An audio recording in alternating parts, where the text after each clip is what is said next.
පළවෙනි වීඩියෝ එකෙන් අපි කතා කරේ සයිබර් සිකියුරිටි වල තියෙන ඕවරෝල් නොලෙජ් ඒරියාස් ගැන. ඉතින් ඒ වීඩියෝ එකෙන් ඔයගලන්ට අයිඩියා එකක් එන්න ඇති මේ හැකින් වලින් එහා ගිය සයිබර් සිකියුරිටි ෆීල්ඩ් එක ගැන. අද වීඩියෝ එකෙන් අපි කතා කරන්නේ සයිබර් සිකියුරිටි වල තියෙන කැරියර් ඔප්ෂන්ස් ගැන. එහෙම නැත්නම් ජොබ් ඔපචුනිටිස් මොනවද කියන එක ගැන.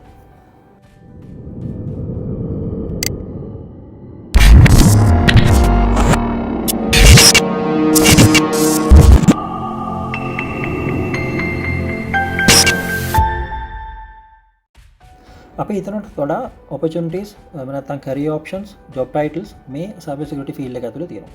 ඉතින් මේ තියෙන එක උදාහරණයක් එක ප්‍රෙඩික්ෂන් එකක් 2021 වගේ වෙනකොට මිලියන 3.5කටත් වඩා වැඩි ජොබ් ඔපචුනිටිස් ප්‍රමාණයක් මේ සයිබර් සිකියුරිටි ෆීල්ඩ් එක ඇතුලේ ඇති වෙයි කියලා ප්‍රෙඩික්ෂන් එකක් කරලා තියෙනවා. ඉතින් ඒ නිසා ඔයගලන්ට දැන් මේ ධම්ම මේ ඩිමාන්ඩ් එකට ලෑස්ති වෙන්න පුළුවන්. එහෙම නැත්නම් ඒකට අනුව වාගේ තියෙන ක්වොලිෆිකේෂන්ස් හදාගෙන යන්න පටන් ගන්න පුළුවන්. ඕවරෝල් ගත්තොත් මේ සයිබර් සිකියුරිටි ෆීල්ඩ් එකේ ඇත්තටම ජොබ් ටයිටල්ස් ජොබ් රෝල්ස් 50කටත් වඩා තියෙනවා. ඉතින් ඔයගලන් අරගෙන බැලුවොත් මේ පොපියුලර් ජොබ් පෝස්ටිං වෙබ්සයිට්ස් උදාහරණයක් LinkedIn එහෙම නැත්නම් Indeed Monster Jobs ඔය වගේ වෙබ්සයිට්ස් වලට ගිහිල්ලා සර්ච් කරලා බැලුවොත් ජොබ් ටයිටල්ස් ජොබ් රෝල්ස් 50කටත් වඩා තියෙනවා මේ සයිබර් සිකියුරිටි ෆීල්ඩ් එක යටතේ. ඉතින් මේ හැම ජොබ් රෝල් එකක්ම ගත්තොත් ඇත්තරම එක ලෙවල්ස් වලට අදාළයි. උදාහරණයක් විදිහට එන්ට්‍රි ලෙවල් එහෙම නැත්නම් ඇසෝසියේට් ලෙවල්ස් ජොබ් රෝල්ස් තියෙනවා. ඒ වගේම මිඩල් ලෙවල් එකේ ජොබ් රෝල්ස් තියෙනවා. ඒ වගේම සීනියර් ලෙවල් එකේ එහෙම නැත්නම් එක්සිකියුටිව් ලෙවල් එකේ ජොබ් රෝල්ස් තියෙනවා. කොහොම නමුත් මේ සයිබර් සිකියුරිටි කැරියර් එකේ ස්ටාර්ට් එකක් විදියට එහෙම නැත්නම් එන්ට්‍රි ජොබ් එකක් විදියට මෙන්න මේ වගේ ජොබ්ස් ඕගලන් කරලා තියෙනවා නම් එහෙම නැත්නම් ජොබ් එකක් කරන්න බලාපොරොත්තු වෙනවා නම් ඒකත් වඩා වැදගත් වෙනවා. ඉතින් උදාහරණයක් විදිහට system administrator, database administrator, web administrator, web developer, ඒ වගේම network administrator, IT technician, security administrator, network engineer, software engineer වගේම මේ හැම රෝල් එකක්ම හොඳ ස්ටාර්ට් එකක් වෙනවා ඔයාගේ සයිබර් සිකියුරිටි ෆීල්ඩ් එකට. මොකද හේතුව හොඳ බේස් එකක්. එහෙම නැත්නම් හොඳ ෆවුන්ඩේෂන් එකක් ලැබෙනවා, හොඳ ප්‍රැක්ටිස් එකක් ලැබෙනවා.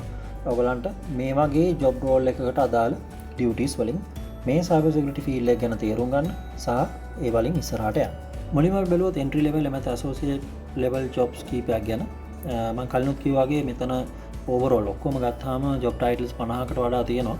නමුත් අපි කීපයක් සිලෙක්ට් කරගෙන බලමු මොනවද ඒ ජොබ් ටයිටල්ස් කියලා.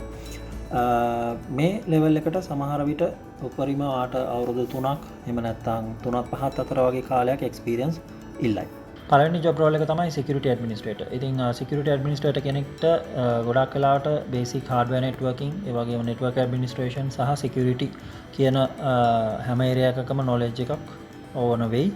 ඒ වගේම ක්වොලිෆිකේෂන්ස් අතින් ගත්තොත් එහෙම A+ network plus ඒ වගේම MCSA සහ security plus විශේෂයි. ඊට අමතරව CEH වගේ ක්වොලිෆිකේෂන් උත් ඇඩ්වාන්ටේජ් එකක් වෙයි. සිකියුරිටි ඇඩ්මිනිස්ට්‍රේටර්ගේ ඕවරෝල් රෙස්පොන්සිබිලිටි එක තමයි සිකියුරිටි සොලියුෂන්ස් ඉන්ස්ටෝල් කරන එක, ඒ වගේම ඒවා මේන්ටේන් කරන එක, ඇඩ්මිනිස්ට්‍රේට් කරන එක සහ ට්‍රබල් ෂූට් කරන එක. දෙවෙනි ජොබ් රෝල් එක තමයි සිකියුරිටි ඉන්සිඩන්ට් රෙස්පොන්ඩර්. මේ වගේ ජොබ් රෝල් එකකට ගොඩක් වෙලාවට ඉන්සිඩන්ට් හැන්ඩ්ලිංగ్ වලට අදාළ ඕවරෝල් ප්‍රොසීඩර් ගැන ඒ ප්‍රොසෙස් එක ගැන නොලෙජ් එකක් ඕන වෙනවා. ඉතින් ECIH ඒ වගේම GCIH සහ ITIL වගේ ක්වොලිෆිකේෂන්ස් මේ ජොබ් රෝල් එකට ගොඩක් වැදගත් වෙයි. මේ යටතේ ඉන්සිඩන්ට් රෙස්පොන්ඩින් වලට අදාළව සිකියුරිටි ප්ලෑන්ස් ක්‍රියේට් කරන එක, ඒ වගේම පොලිසිස් ඩෙවලොප් කරන එක, ඒ වගේම ප්‍රොටෝකෝල්ස් ක්‍රියේට් කරන එක සහ ඉන්සිඩන්ට් රෙස්පොන්ඩින් වලට යූසර්ස්ලා ට්‍රේන් කරන එකත් මේ ජොබ් රෝල් එකේ මේන් රෙස්පොන්සිබිලිටිස්. ඊළඟ ජොබ් රෝල් එක තමයි සිකියුරිටි ඇනලිස්ට්. සිකියුරිටි ඇනලිස්ට් කෙනෙකුට සිකියුරිටි ප්ලස් කියලා කියන්නේ හොඳ ක්වොලිෆිකේෂන් එකක්, කියන්නේ ස්ටාර්ටින් ක්වොලිෆිකේෂන් එකක්. ඒ වගේම CYSA+, ඒ වගේම CEH, ECSA, ඒ වගේම OCACB වගේ ක්වොලිෆිකේෂන්ස් ගොඩක් වැදගත් වෙනවා. ඒත් එක්කම සිකියුරිටි ඇනලිස්ට් කෙනෙක්ගේ ඕවරෝල් රෙස්පොන්සිබිලිටි එක තමයි කම්පැනි එකේ තියෙන ඩේටා, නෙට්වර්ක් සිස්ටම්ස් මේ හැම එකක්ම කවර් වෙන විදිහට අදාළ සිකියුරිටි එක මොනිටර් කරන එක, ඒ වගේම සිකියුරිටි ඇසෙස්මන්ට් කන්ඩක්ට් කරන එක, ඒ වගේම සිකියුරිටි ඔඩිට්ස් සමහර ලාවට කරන්න වෙනවා. ඒ වගේම මොන හරි සිකියුරිටි ඉන්සිඩන්ට්ස් තියෙනවා නම් ඒවා ගැන ඇනලයිස් කරලා බලන එකත් මේ සිකියුරිටි ඇනලිස්ට්ගේ මේන් රෙස්පොන්සිබිලිටිස්. ඒත් එකම කියන්න ඕන දෙයක් තමයි සිකියුරිටි ඇනලිස්ට් කෙනෙකුට ගොඩක් වෙලාවට සිකියුරිටි ගැන ඕවරෝල් නොලෙජ් එකක් තියෙන්න ඕනේ. මම කලින් වීඩියෝ එකේ කිව්වා වගේ තියෙන security knowledge areas වලින් ගොඩක් knowledge areas මේ security analyst කෙනෙකුට වැදගත් වෙනවා. ඊළඟ job role එක තමයි junior penetration tester. penetration tester කෙනෙකුට network plus security plus qualifications වගේ beginning qualifications උත් ඒ වගේම EJPT, LPT, OSCP, GPen, Pentest plus සහ CEPT වගේ penetration testing වලටම අදාළ qualifications උත් ගොඩක් වැදගත් වෙනවා. ඉතින් මේකේ job title එකේ කියනවා වගේම penetration tester කෙනෙකුගේ overall responsibility එක තමයි company එකේ තියෙන web applications, ඒ වගේම network infrastructures, ඒ වගේම workstations, network devices මේ overall organization එකේ network එකට අදාළ හැම component එකකටම අදාළව penetration tests conduct කරන එක. ඉතින් මේ test වලින් හොයාගන්න vulnerabilities ඊට පස්සේ අපි senior penetration tester ට හරි එහෙම නැත්නම් security manager ට හරි report කරන්න ඕන. සහ ඒවට ඊට පස්සේ අපි solutions හොයන්නත් ඕන.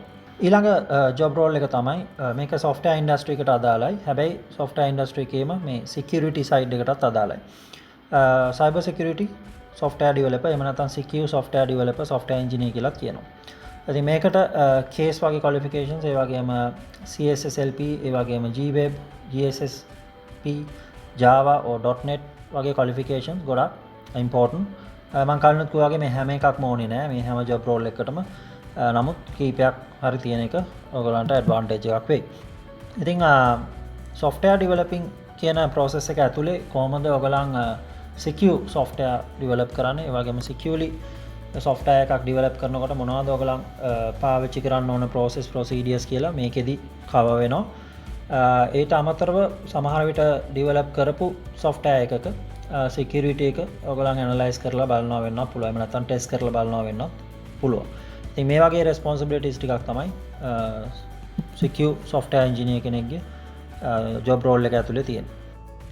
ඊළඟ level එක තමයි mid level එක. ඉතින් mid level එකේදී experience එක විදිහට සමහර වෙලාවට අවුරුදු 3ත් 8ත් අතර කාලයක් ඉල්ලන්න පුළුවන්. එහෙම නැත්නම් 5ත් 10ත් අතර වගේ කාලයක් වෙන්නත් පුළුවන්. mid level එකේ job role එකක් තමයි security engineer. ඉතින් security engineer සාමාන්‍යයෙන් overall knowledge එකක් තියෙන security ගැන overall knowledge එකක් තියෙන job role එකක්.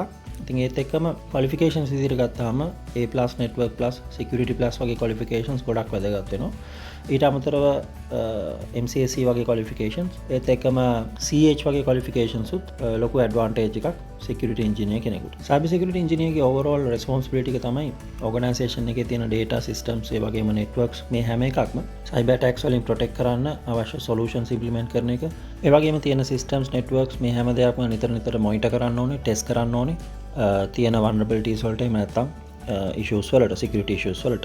ඊළඟ job role එක තමයි penetration tester. penetration tester අපි කලින් කතා කරා වගේම junior penetration tester වගේ overall knowledge එකක් තියෙන්න ඕනේ especially penetration testing සහ අදාළ tools ගැන. ඉතින් ඒවට අවශ්‍ය network plus qualification එක ඒ වගේම security plus qualifications ඊට අමතරව penetration testing වලටම තියෙන specialized වෙච්ච qualifications ගොඩක් තියෙනවා. EJPT, LPT, OSCP වගේ mainly. ඊට අමතරව GPen, Pentest plus CEPT වගේ qualifications උත් තියෙනවා. ඉතින් මෙයාගේ overall responsibility එක තමයි overall network infrastructure එක, ඒ වගේම web applications, ඒ වගේම workstations, ඒත් එක්කම network devices මේ හැම එකක්ම cover වෙන විදිහට penetration test conduct කරන එක. ඒත් එක්කම ඒ findings වලට solutions හොයන එක සහ upper management එකට report කරන එකත් මේ penetration test එකේ job role එකේ තියෙන main activities. ඊළඟට තියෙන තවත් වැදගත් job role එකක් තමයි security researcher. ඉතින් security researcher කෙනෙක් වෙන්නත් overall knowledge එකක් තියෙන්න ඕනේ.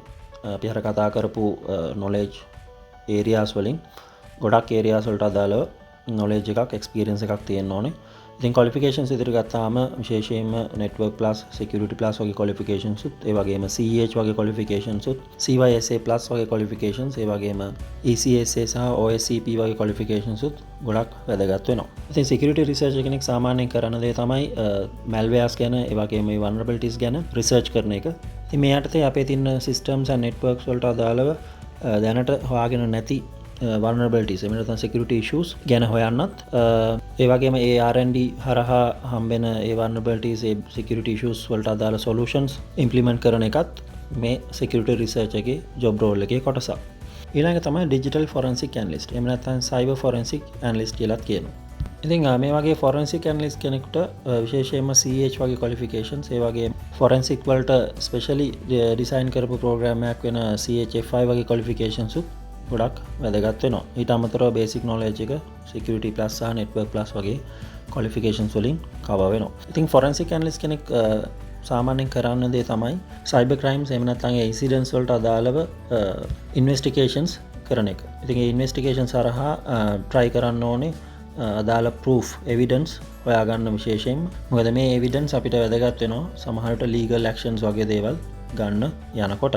උදාහරණයක් විදිහට සමහරට hard disk එක තිබිලා delete කරපු data වගේ දේවල් recovery කරන එකත් ඒ වගේ මේ recovery කරලා ඒ දේවල් securely custody එකේ තියාගන්න එකත් මේ job role එකේ වැදගත් කොටසක්. මොකද හැම වෙලාවෙම මේ ඉන්වෙස්ටිගේෂන්ස් කියන දේ ගොඩක් වෙලාවට ලීගල් ඇන්ඩ් රෙගියුලටරි රික්වයර්මන්ට්ස් වලට වැදගත් පාර්ට් එකක් නිසා. අන්තිම රෝල් එක තමයි අපි කතා කරන මිඩල් ලෙවල් එකේ රෝල් එකක් විදිහට IT ඔඩිටර්. IT ඔඩිටර් ගත්තාමත් ස්පෙෂල් ජොබ් රෝල් එකක්. මොකද හැම වෙලාවෙම අපි එක එක ස්ටෑන්ඩඩ්ස් වලට අදාළව එක එක ලීගල් ඇන්ඩ් රෙගියුලටරි රික්වයර්මන්ට්ස් වලට අනුව එක සොලූෂන්ස් ඒ වගේම ෆ්‍රේම්වර්ක්ස් වගේ දේවල් යූස් කරනවා. ඉතින් මේ දේවල් ඉම්ප්ලිමන්ට් කරාට පස්සේ ඒවා කාලෙන් කාලට ඔඩිට් කරන එක වගේ දේවල් මේ ඔඩිටිං වලට අදාළයි. ඉතින් ඔඩිටිං වලටම ස්පෙෂලි ඩිසයින් කරපු ක්වොලිෆිකේෂන්ස් ගොඩක් තියෙනවා. ඒ වලින් විශේෂම එකක් තමයි CISA. ඒ වගේම CIA, CISM වගේ ක්වොලිෆිකේෂන්ස් මේ සිකියුරිටි ඔඩිටර් කෙනෙක් විදිහට ඉස්සරහට යන්න ගොඩක් වැදගත් වෙනවා. ඉතින් ඔඩිටර් කෙනෙක් හැම වෙලාවෙම අපේ ඕගනයිසේෂන් එකේ ඉන්ටර්නලි අපි පාවිච්චි කරන සිකියුරිටි කන්ට්‍රෝල්ස් ගැන ඔඩිට් කරනවා. ඒ වගේම රිස්ක් එක ගැන ඔඩිට් කරනවා. ඒ වගේම අපි දීලා තියෙන ස්ටෑන්ඩඩ් සහ ෆ්‍රේම්වර්ක්ස් වලට අනුව ඉම්ප්ලිමන්ට් වෙලා නැති සිකියුරිටි කන්ට්‍රෝල්ස් වගේ දේවල් තියෙනවා නම් ඒවා වීක්නස් විදියටත් අයිඩෙන්ටිෆයි කරගන්නවා. ඊට පස්සේ ඒ වීක්නසස් ඕවර්කම් කරන්න එහෙම නැත්නම් රිස්ක් එක මිනිමයිස් කරගන්න, මිටිගේට් කරන්න අවශ්‍ය ඇක්ෂන් ප්ලෑන් එක ඉම්ප්ලිමන්ට් කරන එකත් ඔඩිටර් කෙනෙක්ගේ වගකීමක්. ඊළඟ අපි ගියොත් සීනියර් ලෙවල් එකට. සීනියර් ලෙවල් එකේ ගොඩක් වෙලාට එක්ස්පීරියන්ස් විදිහට ඇත්තටම අවුරුදු 10කට වඩා එක්ස්පීරියන්ස් එකක් ඉල්ලයි මේ සීනියර් ලෙවල් එකේ ජොබ් රෝල් එකකට ඔයගලන් යනකොට. මේ යටතේ පළවෙනි එක තමයි සයිබර් සිකියුරිටි මැනේජර්. එහෙම නැත්නම් සමහර තැන් වල සිකියුරිටි මැනේජර් කියලාත් කියනවා. සිකියුරිටි මැනේජර් කෙනෙකුට විශේෂයෙන්ම CISSP එහෙම නැත්නම් CISM වගේ IT management එහෙම නැත්නම් security management වලට අදාළ qualifications වැදගත් වේ. ඒත් එක්කම CISA, GSLC වගේ qualifications උත් මේ qualifications ගොඩට එකතු කරගන්න පුළුවන්. cyber security manager කෙනෙකුට තමයි overall responsibility එක තියෙන්නේ company එකේ එහෙම නැත්නම් organisation එකේ security team එක සහ overall security systems ගැන. ඒ යටතේ organisation එකේ overall security ගැන responsibility එක සහ security strategies develop කරන එක security manager කෙනෙක්ගේ main responsibility එකක්. තවත් demanded job role එකක් තමයි security architect. ඉතින් security architect කෙනෙක් වෙන්න නම් ඔයාට overall knowledge එකක් තියෙන්න ඕනේ security field එකේ හැම area එකක් ගැනම. ඉතින් ඔයාට starting qualifications විදිහට security plus network plus වගේ qualifications උත් CH, CISM වගේ qualifications උත් ගොඩක් වැදගත් වෙයි. ඊට අමතරව CISSP, CISA වගේ qualifications උත් GCIA, GSEC, GCIH වගේ qualifications උත් අමතර qualifications විදිහට එකතු කරගන්න පුළුවන්. security architect කෙනෙක්ගේ main responsibility එක තමයි overall organization එකේ networks ඒ වගේම data ඒ වගේම systems වල security එක cover වෙන විදිහට security systems design කරන එක ඒ වගේම ඒවා implement කරන එක සහ maintain කරන එක. ඊළඟ job role එක තමයි CISO. මේක senior level ඒ වගේම executive level එහෙම නැත්නම් C level කියලාත් කියනවා. level එකේ job role එකක්.